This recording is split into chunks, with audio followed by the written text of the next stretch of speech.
I'm Dr. Alexandra Ginty. I'm a family physician and I went through breast cancer treatment last year.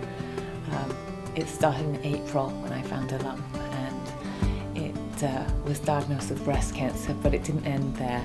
They found another primary breast cancer on the other side. And then I went through chemo for 4.5 months at Credit Valley.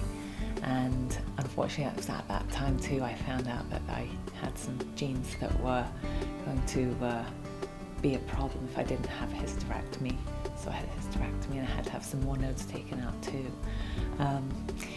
It was pretty hard to keep positive through some of that because there were layers and layers of bad news. So I had to use a lot of the things that I'd learned on myself really to try and help me to pull through.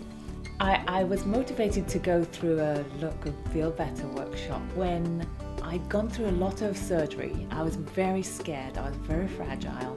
I really didn't want any advice from anyone. I just wanted to make my own path, but my sister-in-law just suggested it. And I nervously went on the website and I thought I'd opened my mind to help. And I thought I really need all the help I can get.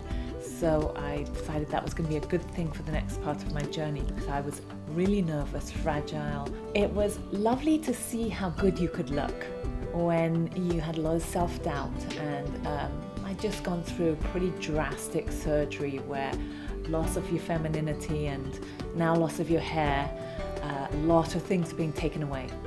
And so to make yourself look pretty and a little more feminine and lift your spirit, that it really did make a difference to feeling good about yourself.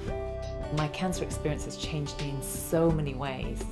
Going through this, I've got so much insight to what it's like to be really anxious, really out of your depth anxious, fighting for your life kind of anxious.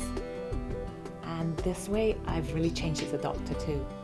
I can really understand where people are when they're frightened. It's very hard to stay positive sometimes.